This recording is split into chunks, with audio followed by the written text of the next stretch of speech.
मित्रों, आपका स्वागत है। मैं डॉक्टर राजू शर्मा, सहायक प्राध्यापक इतिहास, शासकीय जेएमपी महाविद्यालय तखतपुर, जिला बिलासपुर, छत्तीसगढ़।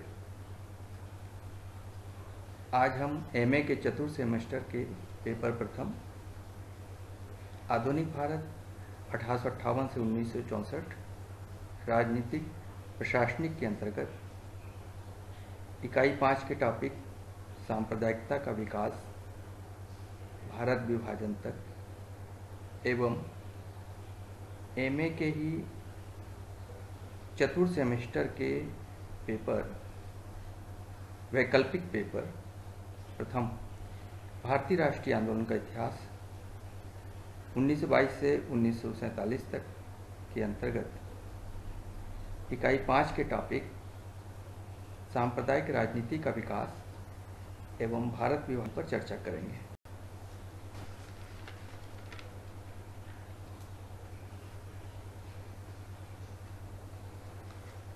मुस्लिम सांप्रदायिकता का विकास इसे 4 कालों में बांटा जा सकता है। प्रथम काल ब्रिटिश शासन की स्थापना से 1876 तक, द्वितीय काल 1876 से 1906 ईस्वी तक, तृतीय काल 1906 से 1940 ईस्वी तक और चतुर्थ काल 1940 से 1947 ईस्वी तक। प्रथम काल भारत में ब्रिटिश राज्य की स्थापना के साथ प्रारंभ होकर 1876 में समाप्त होता है। इस काल में मुसलमान ब्रिटिश राज्य के विरोधी रहे। 1857 के विद्रोह का प्रमुख दोषारोपण उन्हीं पर किया गया। परिणाम स्वरूप ब्रिटिश सरकार ने उन्हें विद्रोही तत्व समझा तथा हर प्रकार से उनका दमन किया। 1857 के विद्रोह के बाद अंग्रेजों का उनके प्रति रुख और भी कठोर हो गया। द्वितीय काल 1876 में अलीगढ़ में Mohammedan Anglo Indian oriental college की स्थापना के साथ प्रारंभ होकर 1906 में जब मुस्लिम लीग का जन्म हुआ समाप्त होता है। मुसलमानों में पाश्चात्य शिक्षा के प्रसार के लिए सर सैयद अहमद खान ने अलीगढ़ में इस मुस्लिम कॉलेज की स्थापना की। सरकार के साथ मुसलमानों का संबंध सुधारना उनका प्रमुख उद्देश्य था। मिस्टर बेग ने, जो अलीगढ़ के मुस्लिम कॉलेज के प्रिंसिपल थे, सरकार और मुसलमानों का संबंध सुधारने में बहुत सहयोग दिया। 1885 में भारतीय राष्ट्रीय कांग्रेस बनी और 1888 में सरकार इसके विरुद्ध हो गई। राष्ट्रीयता को शक्तिहीन करने के लिए 1905 में बंगाल विभाजन किया गया। 1906 में मुसलमानों को पृथक प्रतिनिधित्व दिया गया, जिसने हिंदुओं तथा मुसलमानों के बीच सदा के लिए एक गहरी खाई तैयार कर दी। अंग्रेजों ने अपना रुख बदल डाला था। अब वे हर जगह मुसलमानों का पक्ष लेने लगे। तीसरा काल 1906 से 1940 तक का है। इस समय मुस्लिम लीग के जन्म के साथ यह प्रारंभ होता है। मुस्लिम लीग की जो मांगे थी वह थी मुसलमानों के लिए पृथक मतदाता संघ, मुस्लिम अल्पसंख्यक प्रांतों में रियायतें, सांप्रदायिक विशेषाधिकार तथा नौकरियों में मुसलमानों के लिए पर्याप्त सीटें। चौथा काल 1940 से प्रारंभ होता है, जबकि मुस्लिम लीग ने निश्चित रूप से मिस्टर जिन्ना के नेतृत्व में पाकिस्तान निर्माण के लिए संघर्ष प्रारंभ कर दिया था।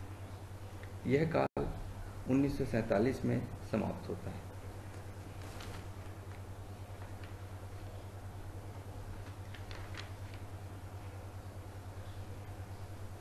प्रारंभ में हम प्रथम 2 कालों पर चर्चा करेंगे। प्रथम काल है ब्रिटिश शासन की स्थापना 1876 ईस्वी तक और द्वितीय काल 1876 से 1906 ईस्वी तक। प्रथम काल में मुसलमान ब्रिटिश राज के विरोधी रहे। 1857 का दोषारोपण भी अंग्रेजों ने उन्हीं पर किया। ब्रिटिश सरकार ने उनका हर प्रकार से दमन किया। 1857 के विद्रोह के बाद अंग्रेजों का उनके प्रति रुख कठोर हो गया। दूसरे काल में 1876 ईस्वी से अलीगढ़ में कॉलेज की स्थापना से प्रारंभ होकर 1906 में मुस्लिम लीग की स्थापना पर समाप्त हुआ। लॉर्ड मिंटो को अपने कार्य में बड़ी सफलता मिली। लॉर्ड मिंटो की छत्र छाया में ही मुस्लिम सांप्रदायिकता ने संस्थागत रूप धारण कर लिया। तृतीय काल यह है 1906 से 1940 तक का। इस पीरियड में 1909 का अधिनियम, लखनऊ समझौता 1916, जिन्ना का 14 सूत्रीय कार्यक्रम 1928, 1935 का भारत सरकार अधिनियम और द्विराष्ट्र का सिद्धांत सामने आया। ब्रिटिश सरकार ने 1909 ईस्वी में एक अधिनियम पारित किया जिसमें सांप्रदायिक प्रतिनिधित्व की मांग को स्वीकार कर लिया गया। इस अधिनियम द्वारा मुसलमानों को उनकी आबादी से अधिक प्रतिनिधित्व दिया गया। 1909 के अधिनियम या मार्ले मिंटो सुधार काल में मुसलमानों की नई पीढ़ी में राष्ट्रीयता का विकास हुआ और शिक्षित नवयुवक मुसलमानों के दृष्टिकोण में परिवर्तन दिखाई देने लगा। इस कारण मुस्लिम लीग के रूप रंग में भी परिवर्तन आया और लीग कांग्रेस के समीप आई।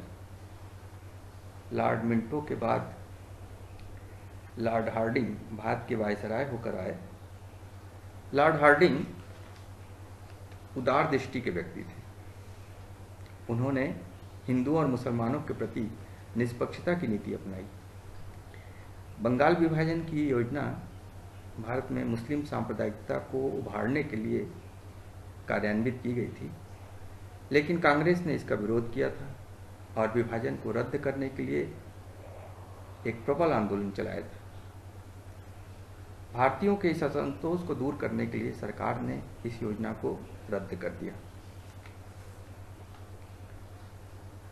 आरंभ में मुस्लिम लीग पर अलीगढ़ स्कूल का नियंत्रण था, जो पृथकता की नीति का पोषक था, लेकिन 1913 में लीग का मुख्य कार्यालय अलीगढ़ से लखनऊ चला गया। अब लीग अलीगढ़ कॉलेज के अंग्रेज प्रिंसिपल बेग के कुप्रभावों से भी मुक्त हो गई। इसका नतीजा यह निकला कि वह कांग्रेस के निकट आने लगी। जब लीग पर से अलीगढ़ स्कूल का प्रभाव घट गया, तब मुसलमानों में कुछ नए नेताओं का उदय हुआ, जिन्होंने मुसलमानों का ध्यान राष्ट्रीयता की ओर आकृष्ट किया। लीग के अंदर मोहम्मद अली के नेतृत्व में उग्र विचारों का एक दल संगठित हो रहा था। यह दल कांग्रेस से समझौते का इच्छुक था। इस तरह 1913 में मुस्लिम लीग पर राष्ट्रवादी मुसलमानों का प्रभाव अत्यंत प्रबल हो गया। 1914 ईस्वी में महात्मा गांधी और जिन्ना के प्रभाव के कारण कांग्रेस और मुस्लिम लीग ने अपना अपना अधिवेशन एक ही दिन बंबई में आयोजित किया। मुस्लिम लीग ने कांग्रेस के प्रतिनिधियों को सम्मेलन में शामिल होने के लिए भी आमंत्रित किया। कांग्रेस और मुस्लिम लीग की एक संयुक्त कमेटी गठित की गई, जिसने दोनों दलों के बीच सौहार्द और सहयोग उत्पन्न करने के लिए एक योजना प्रस्तुत की, जिसे कांग्रेस लीग योजना कहते हैं।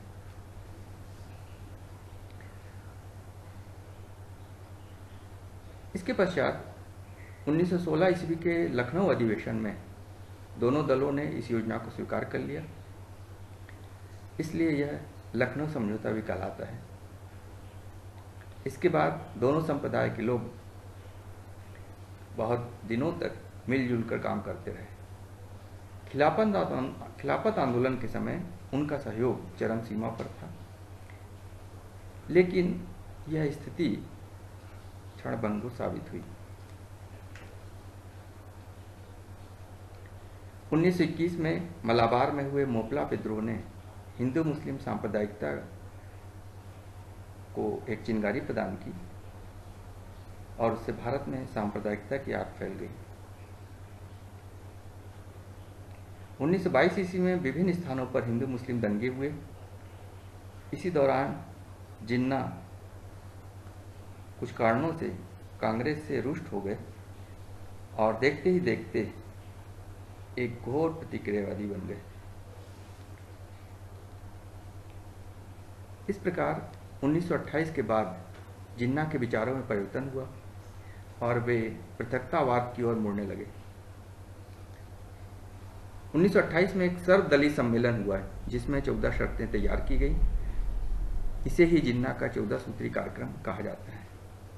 इसके बाद जिन्ना की सांप्रदायिक भावना बढ़ती गई। 1935 में भारत सरकार अधिनियम पारित हुआ। इसके तहत पहला चुनाव 1937 में संपन्न हुआ।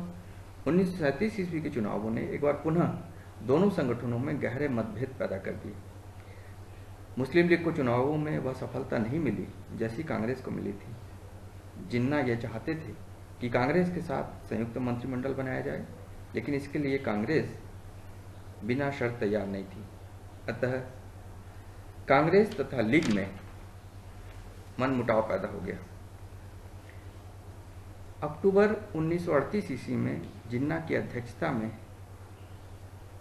सिंध प्रांतीय मुस्लिम लीग ने कराची में भारत में 2 राष्ट्रों का सिद्धांत का प्रस्ताव पास किया तथा यह मांग की कि भारत को 2 भागों में हिंदू राष्ट्र संघ तथा मुस्लिम राष्ट्र संघ में बांट देना चाहिए। चतुर्थ काल 1940 से 1947 तक का है। इस दौरान 1940 में लीग का लाहौर अधिवेशन हुआ। 1942 का क्रिप्स प्रस्ताव, 1942 का भारत छोड़ो आंदोलन, 1945 में लीग के प्रयास, 3 जून 1947 को माउंटबेटन योजना आई और जुलाई 1947 में भारतीय स्वतंत्रता अधिनियम पारित किया गया। 1940 में लीग के लाहौर अधिवेशन से ही पाकिस्तान की मांग जोर पकड़ने लगी। मार्च 1942 ईस्वी में क्रिप्स प्रस्तावों में लीग की पाकिस्तान संबंधी दावे को स्वीकार कर लिया गया था। 1942 ईस्वी में ही कांग्रेस ने गांधी जी के नेतृत्व में भारत छोड़ो आंदोलन प्रारंभ किया, तो लीग ने इसका विरोध किया और ब्रिटिश सरकार की हर तरह से सहायता की। क्योंकि मुस्लिम लीग ने दूसरे विश्व युद्ध में अंग्रेजों को हर प्रकार का सहयोग दिया था, अतः अंग्रेजों ने भी मुस्लिम लीग की पाकिस्तान की मांग का समर्थन किया।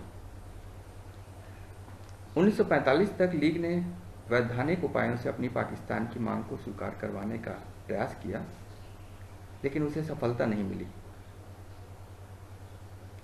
इस पर लीग ने मुसलमानों को सांप्रदायिक उपद्रवों के लिए उत्तेजित करना प्रारंभ कर दिया।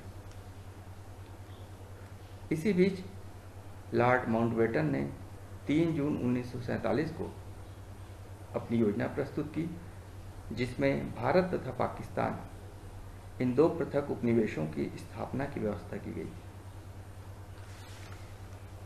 कांग्रेस और लीग ने इस योजना को स्वीकार कर लिया, तो ब्रिटिश संसद में इस योजना के आधार पर जुलाई 1947 में भारतीय स्वतंत्रता अधिनियम पारित किया गया तथा भारत का विभाजन करके 15 अगस्त को भारत और पाकिस्तान नाम के 2 राज्यों का निर्माण किया।